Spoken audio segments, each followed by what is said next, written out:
बड़ी खबर के साथ जामताड़ा से बड़ी खबर, जहां के कर्माटांड थाना क्षेत्र में संदिग्ध प्रतिबंधित मांस मिलने के बाद हड़कंप मच गया। ग्रामीणों, विश्व हिंदू परिषद और बजरंग दल के कार्यकर्ताओं की सूचना पर पुलिस ने एक युवक को हिरासत में लिया।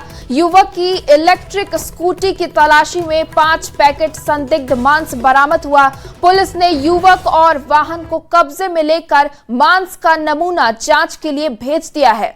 अधिकारियों का कहना है कि जांच रिपोर्ट आने के बाद ही यह स्पष्ट होगा कि बरामद मांस प्रतिबंधित है या नहीं। रिपोर्ट के आधार पर आगे की कानूनी कार्रवाई की जाएगी।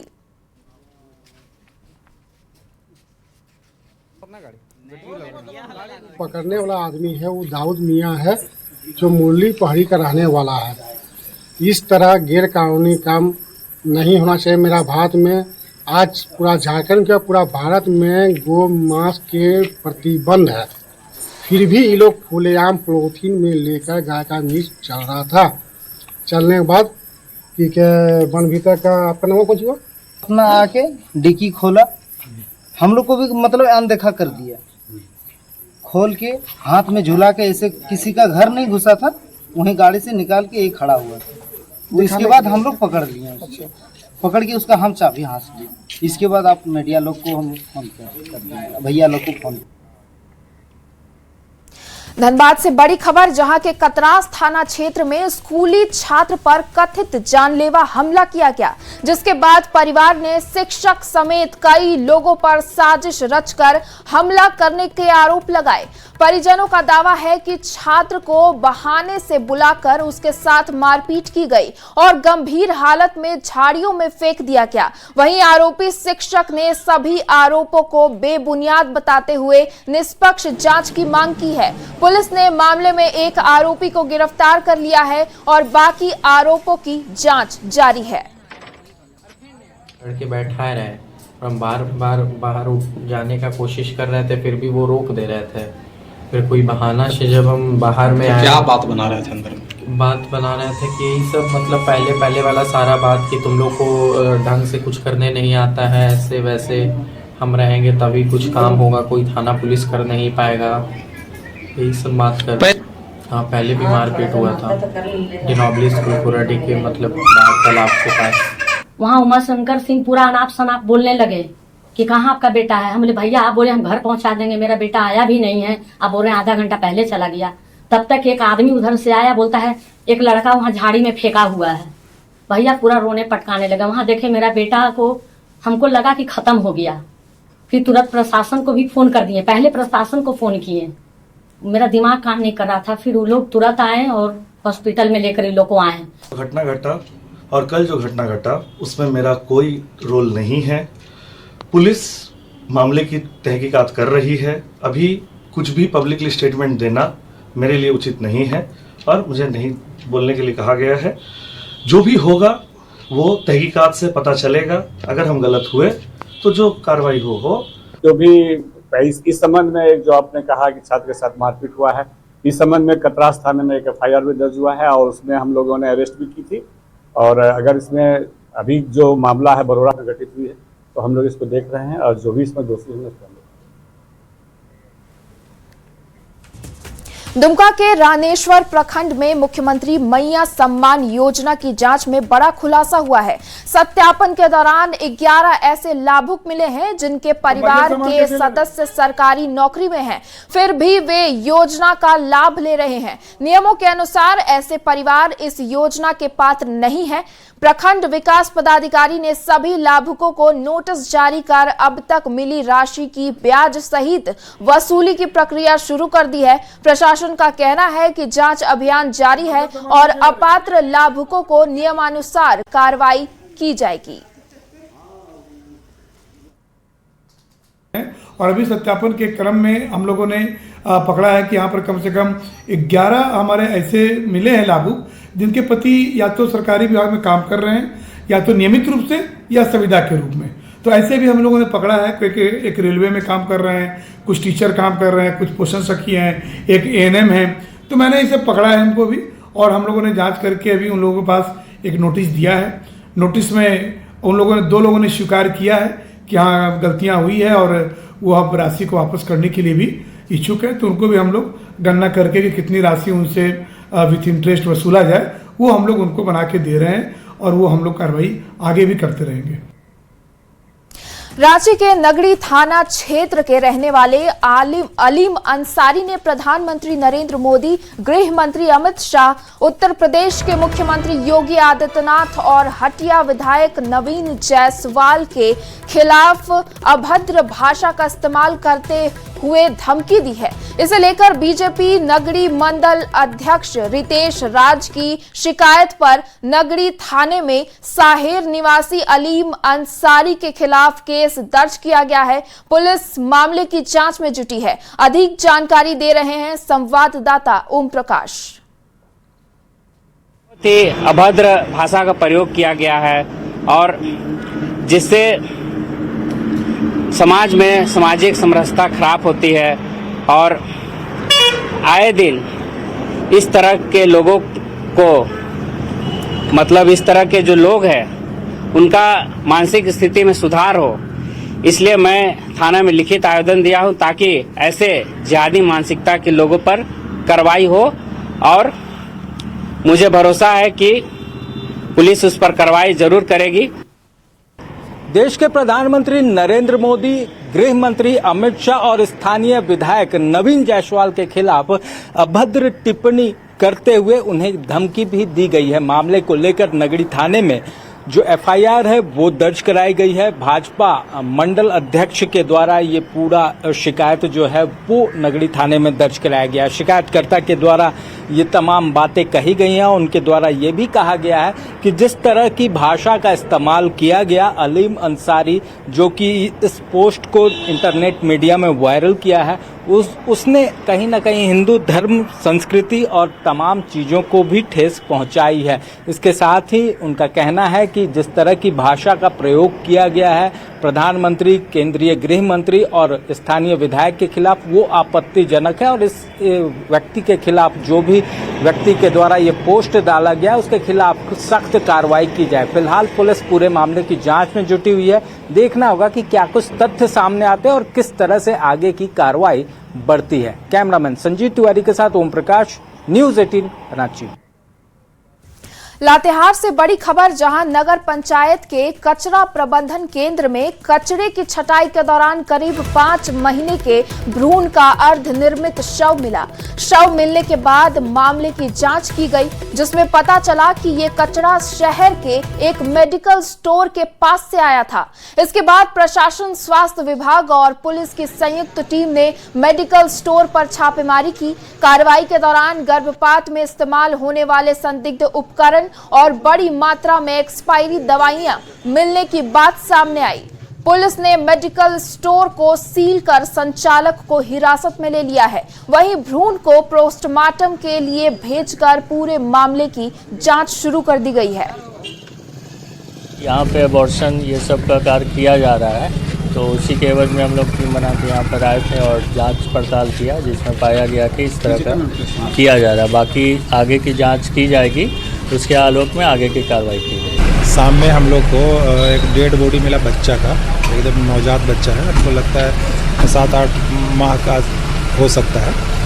ठीक है, तो जैसे हम लोग को ये पता चला तो एक सर के आदेशानुसार हम लोग मतलब जो उनका क्लिनिक है, जो दवा दुकान है, वहाँ पर हम लोग गए और अभी जांच की प्रक्रिया चालू है। हम लोगों को सूचना मिली कि यहाँ पर अवैध रूप से कुछ एबॉर्शन वगैरह का काम होता है और लाइसेंस वगैरह है कि नहीं मेडिकल का, इसके लिए हम लोग को सूचना मिली और उसके अनुसार हम लोग आगे का कार्रवाई किए।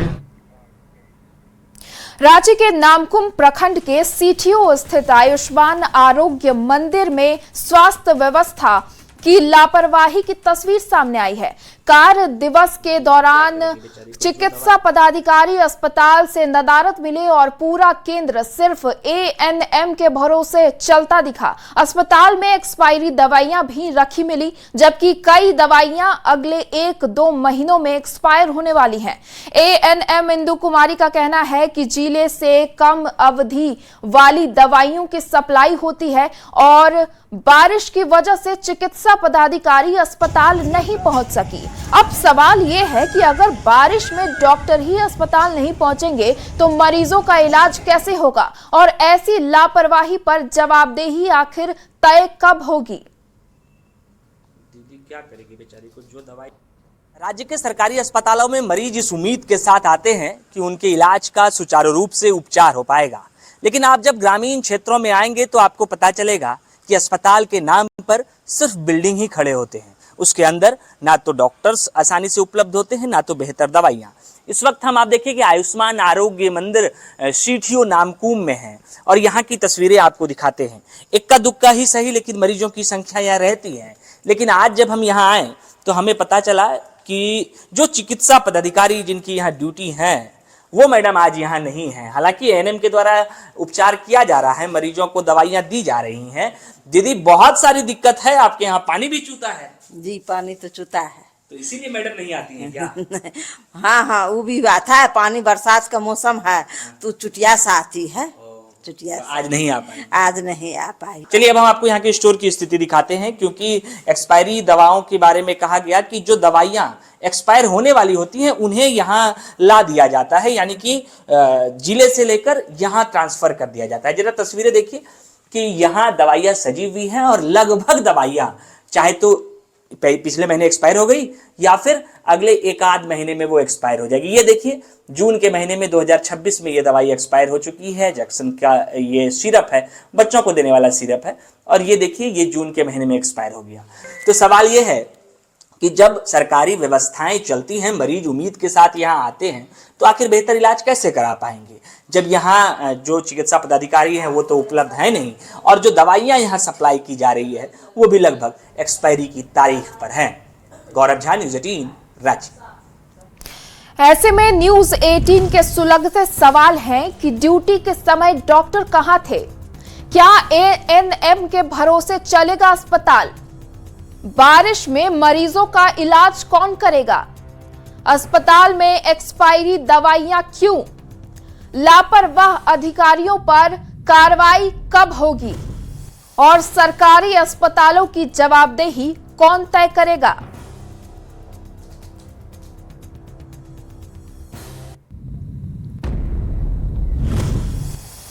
रांची के जयपाल सिंह मुंडा स्टेडियम में जेपीएससी और जेएसएससी परीक्षाओं में कथित गड़बड़ी के विरोध में छात्रों का आंदोलन 5वें दिन भी जारी है। छात्रों का कहना है कि उनका सत्याग्रह अनिश्चित काल तक चलेगा और जब तक उनकी मांगे पूरी नहीं होती आंदोलन जारी रहेगा। प्रदर्शन के दौरान छात्र धरना स्थल पर पढ़ाई करते भी नजर आए। छात्रों ने कहा कि वे विद्यार्थी हैं, इसलिए उनके हाथों में पत्थर नहीं बल्कि किताबें हैं। उनका कहना है कि ये आंदोलन परीक्षा व्यवस्था में पारदर्शिता और न्याय की मांग को लेकर है। झारखंड में शिक्षा, जेपीएससी पेपर लीक, स्वास्थ्य विभाग और कानून व्यवस्था को लेकर बीजेपी ने हेमंत सोरेन सरकार पर बड़ा हमला बोला है। बीजेपी प्रदेश प्रवक्ता रणधीर सिंह ने प्रेस वार्ता में आरोप लगाया कि सरकार हर मोर्चे पर विफल रही है और युवाओं के भविष्य के साथ खिलवाड़ हो रहा है। उन्होंने जेपीएससी मामले की निष्पक्ष जांच और मुख्यमंत्री से नैतिक जिम्मेवारी लेते हुए इस्तीफे की मांग की है। नौजवान छात्र एवं छात्राएं आंदोलन कर रहे हैं। हेमंत सरकार में तनी दम है, नैतिकता बची है, अविलंब इस पेपर लीक के मामले को सीबीआई को सपुर्द करे और पूरे मामले को सीबीआई जांच की अनुशंसा वो करें और दूध का दूध पानी करें। सीआईडी जांच से छात्रों को न्याय नहीं मिलने वाला है। जेपीएससी परीक्षा और छात्र आंदोलन को लेकर सियासत भी तेज हो गई है।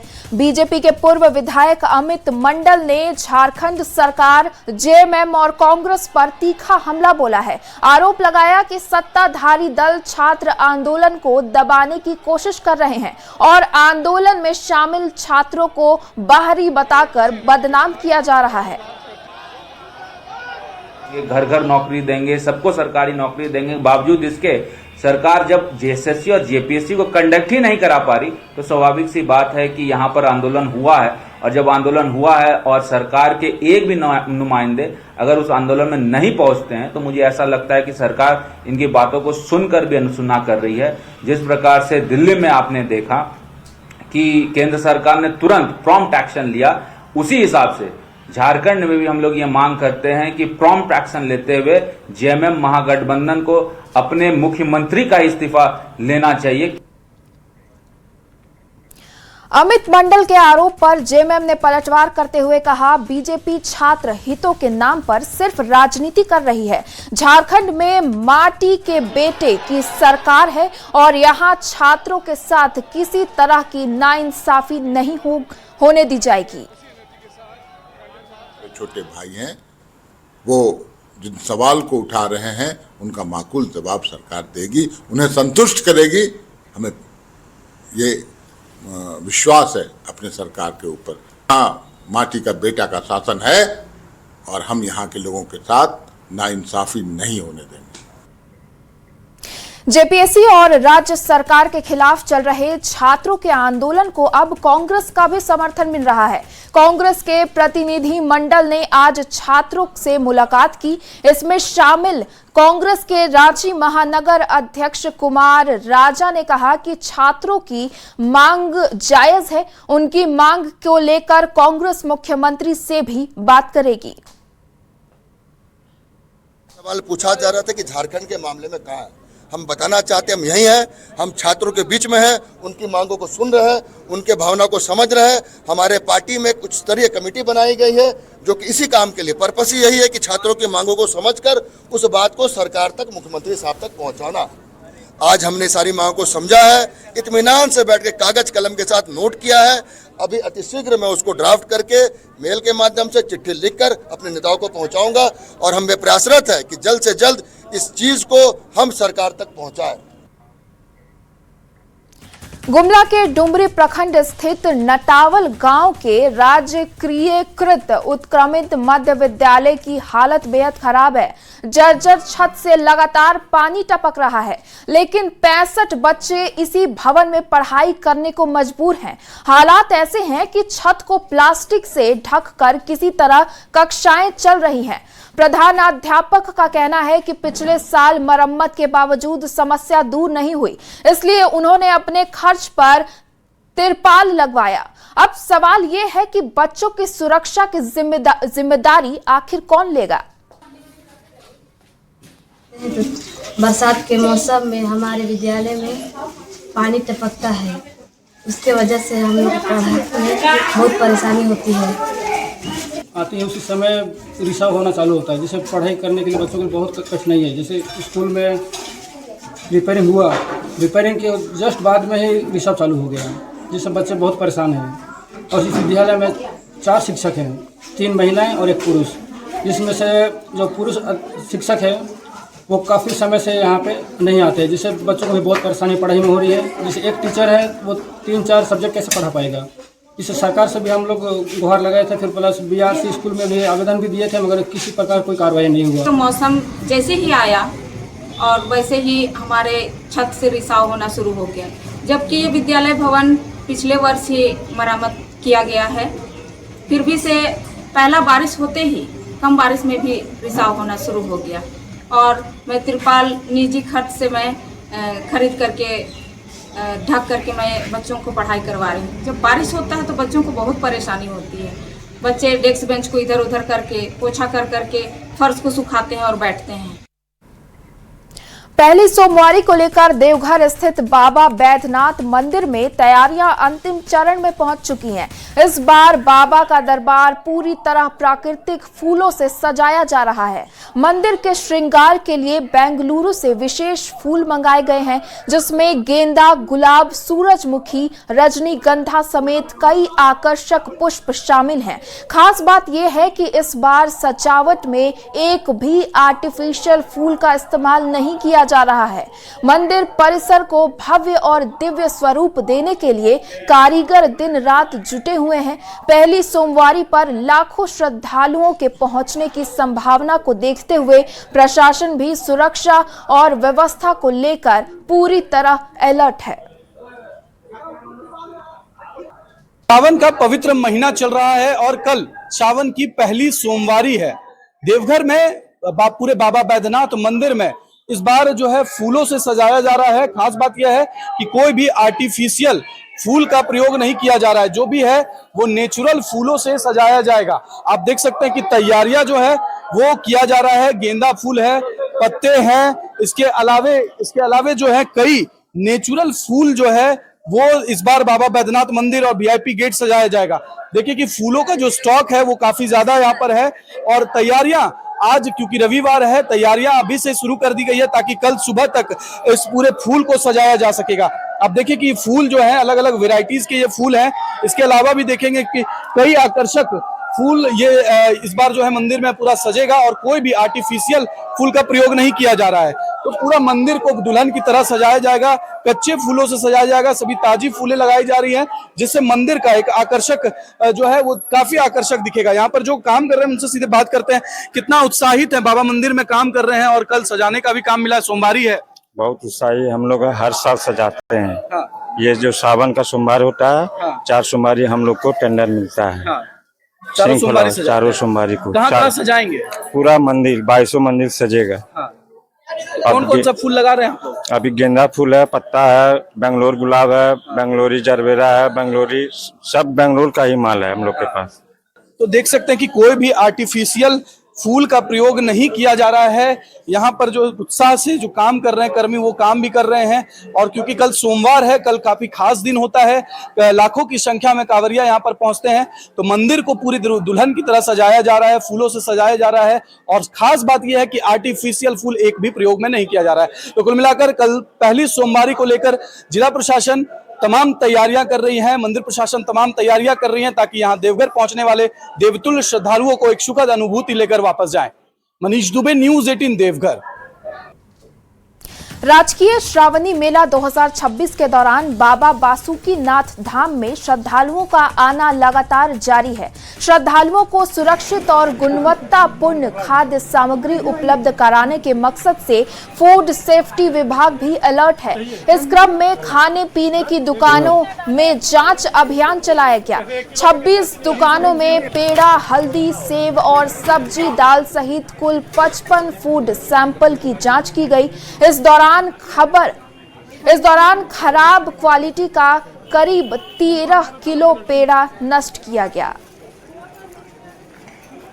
जितने भी उनके लिए यही मैसेज है कि वो अपने प्रतिष्ठान में अपना लाइसेंस जो है वो डिस्प्ले कराएंगे और जो रेट चार्ट है प्रशासन द्वारा जो रेट चार्ट डिसाइड हुआ है, निर्धारित की गई है, उसको भी वो अपना डिस्प्ले करेंगे और जो 80 और 20 करके पेड़े का जो शुगर और खोआ का जो दिया गया है वही वो भी अपना सामने दुकान पे डिस्प्ले करेंगे।